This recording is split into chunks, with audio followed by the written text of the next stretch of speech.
अर्जुन और सुभद्रा के पुत्र महावीर अभिमन्यु, जिन्होंने महाभारत की लड़ाई में वीरगति प्राप्त की थी, और विराट नगर के नरेश विराट राज की पुत्री उत्तरा, जो कि अर्जुन के शिष्या थी, के पुत्र थे। श्री कृष्ण भगवान ने गर्भ में ही मर जाने के बाद पुनः जीवन दिया था, इसलिए परीक्षित नाम पड़ा।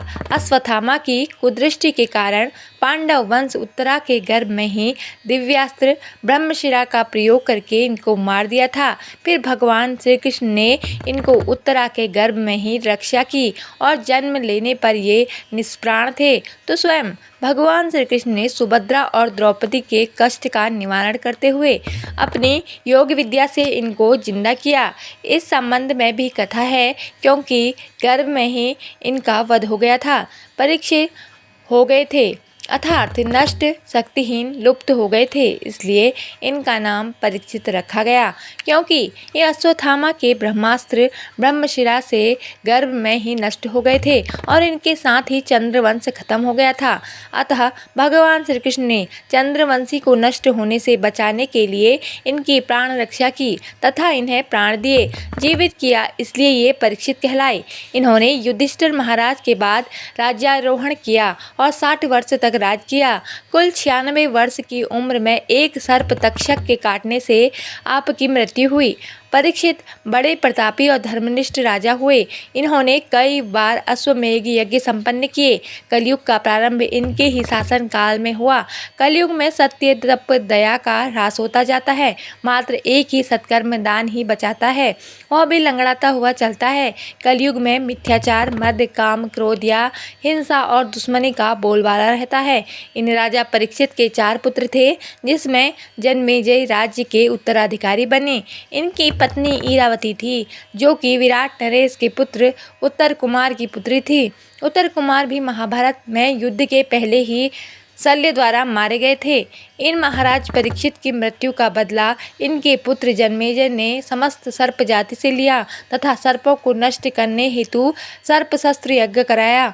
जन्मेजय ने सर्प शस्त्र उत्तक मुनि से कराया। फिर भी महाराज परीक्षित का वध करने वाला नाग तक्षक किसी तिकड़म से अपने को बचाने में समर्थ रहा।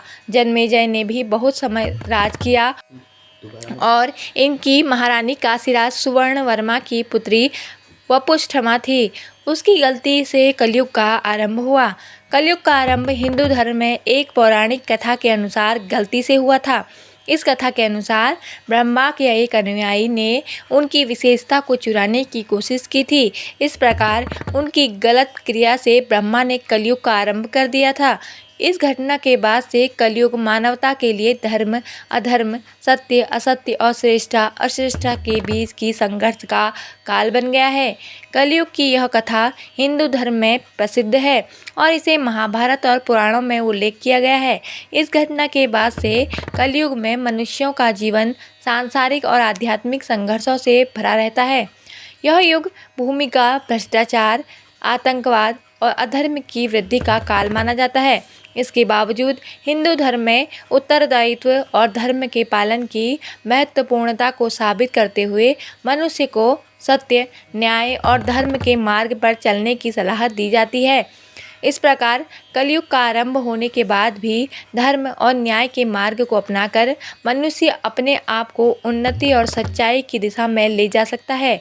धर्म के पालन के माध्यम से ही वह आत्मसमर्पण और संपूर्णता की प्राप्ति कर सकता है, जिससे वह आत्मा के मोक्ष की प्राप्ति को प्राप्त कर सकता है।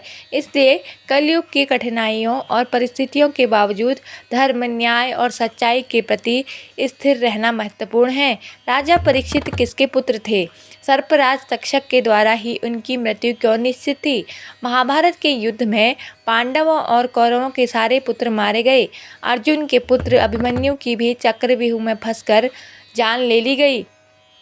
अभिमन्यु की पत्नी उत्तरा के कोख में पांडवों का अंश स्थापित हो चुका था।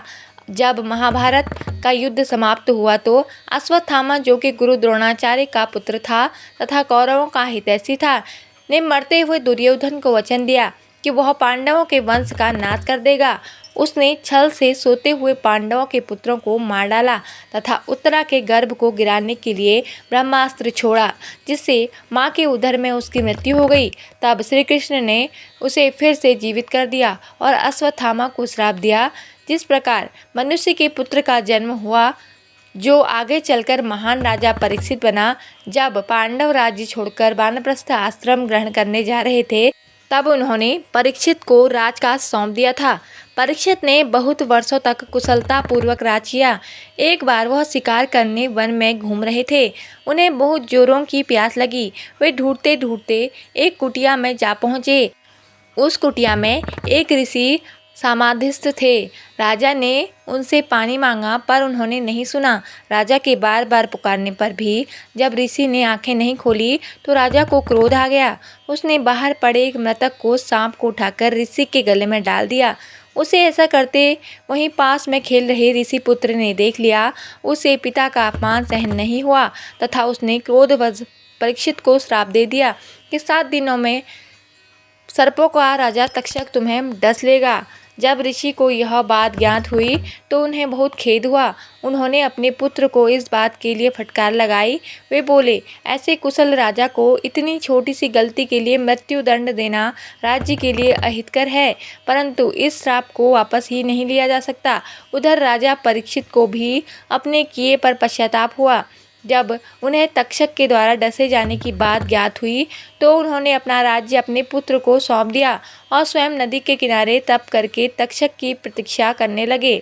उनके तप की बात जब ऋषि मुनियों को पता हुई, तो उन्होंने परीक्षित को अनेक प्रकार की धार्मिक कथाएं सुनाई, जिससे श्रीमद् भागवत जी की रचना हुई। श्रीमद् भागवत पुराण में सृष्टि के रहस्यों का, धर्म की व्याख्या का तथा कलयुग के आगमन के साथ साथ सृष्टि के निर्माण का विस्तार से वर्णन किया गया है।